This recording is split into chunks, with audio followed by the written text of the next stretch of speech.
Okay, hi, good day everyone. Today we'll be doing January 2020, number 5. Right, so let's read the question. A group of students, right, a group of 100 students, so they told you that your total is 100, so let's circle that. Not circle, underline it.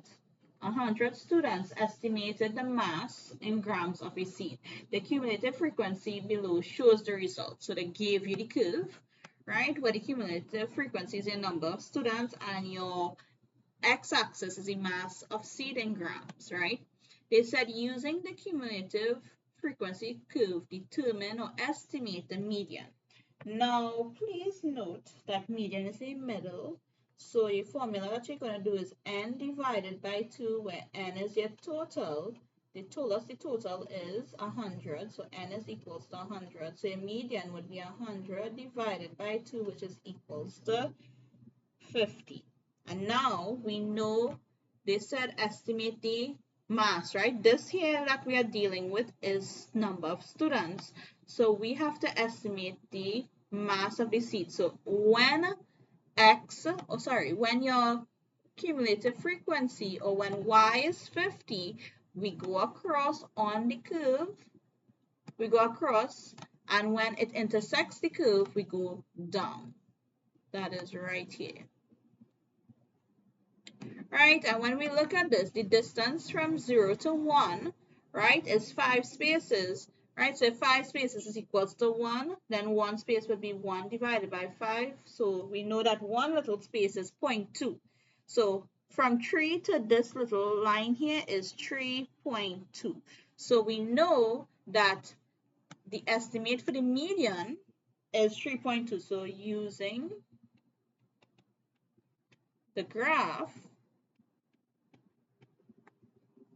the median is 3.2, and that would be an answer, 3.2.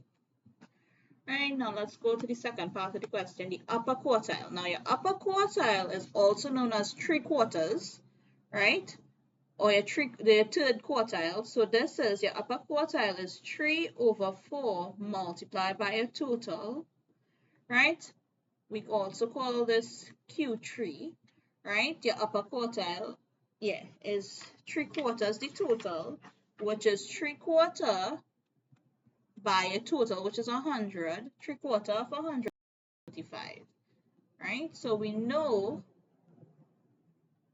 that our cumulative frequency is 75, but we want to find out the mass of seeds. So we're going to look at our graph again when your cumulative frequency was 75. That is 2, 4, so 5 would be somewhere between here. And where it cuts the curve, or the cumulative frequency curve, we are going to go down. So that is right here. Right?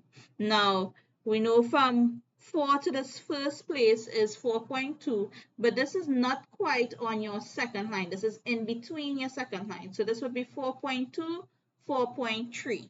So at 75, the mass of the seed is 4.3. Right? So we know that using the graph, right, 75 is equals to 4.3 grams, right? So that is your upper quartile. And then they say the semi-interquartile range. Now, this is a formula that you need to remember for semi-interquartile range. Semi-interquartile range is equal to your upper quartile, your upper Q, or Q3, minus your lower quartile, LQ, all divided by 2. So this is Q3, which is your upper quartile, minus Q1, which is your lower quartile, all divided by 2. Now, from above, we know Q3 is equals to 4.3, and Q1, which is a lower quartile, is a quarter multiplied by a total, which is a quarter multiplied by 100 is equals to 25. So when your cumulative frequency is 25, we need to find out the grams. So 25 would be right here. All right, and then you would go down. All right, let's go down.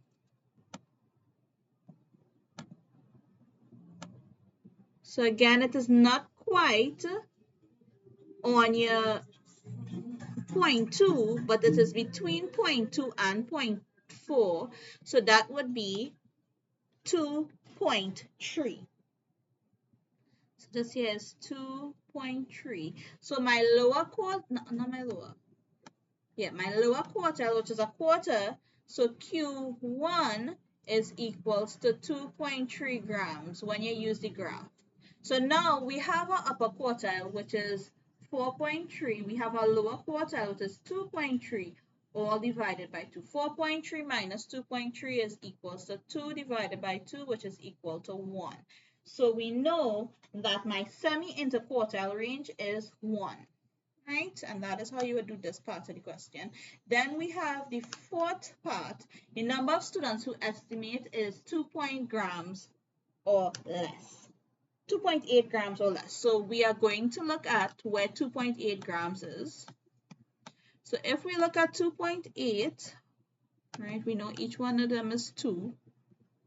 So 2.8 would be this line right here. And this line right here, I'll make it a different color so you guys would see it. Right, this line here.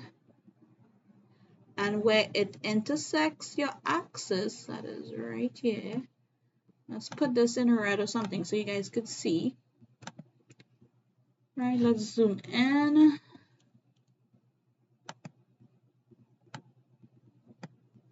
Then we're going to go across.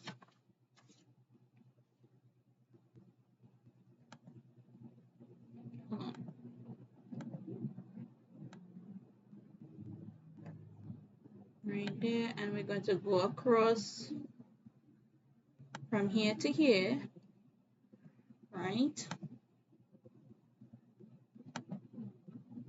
Right, so we know one of these boxes here, small boxes, is 2. So 40 minus 2 is 38. So we know that red line here is actually 38. So when they ask the question,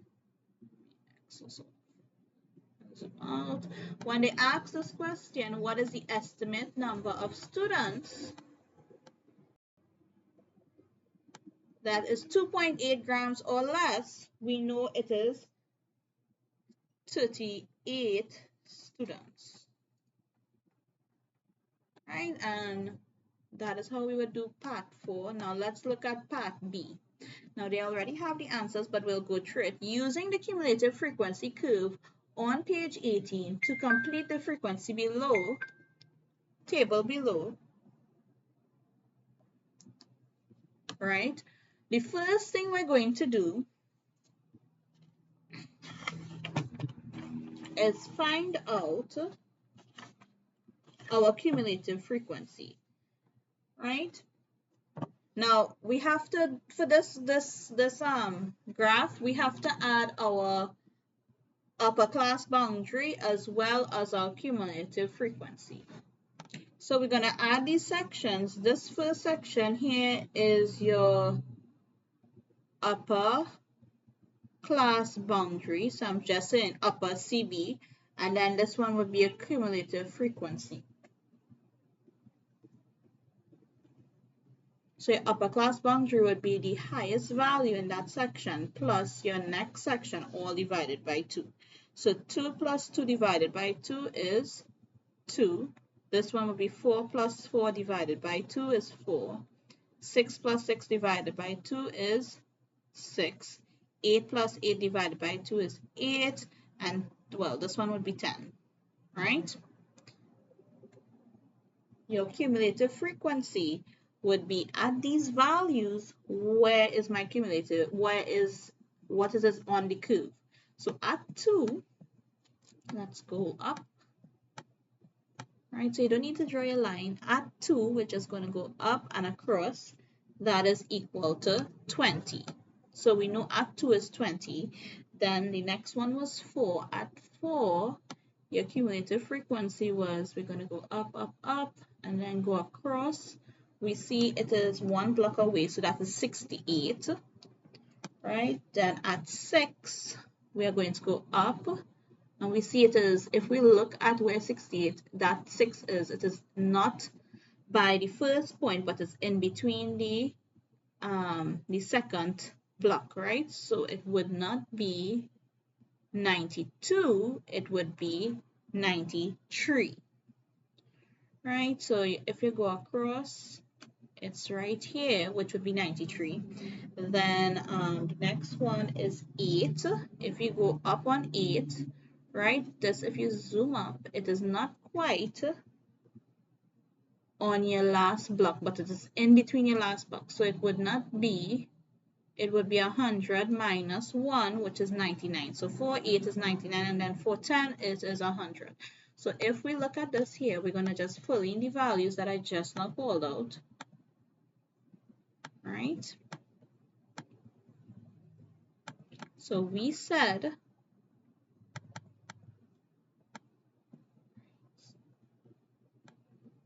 right, we said for 2, we got 20. For 4 was 68. For 6 was 93. For 8 was 99. And well, for 10 was 100. This was 10, right? This is 100.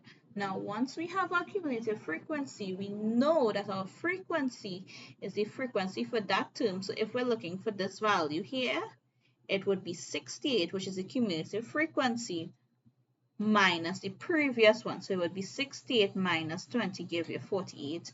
And this value here would be 93 minus 68, which would give you 25, right? And that's how we got those two answers, right? And that is how you would do this question. Now, also always find the total, which is 20 plus 48 plus 25 plus 6 plus 1.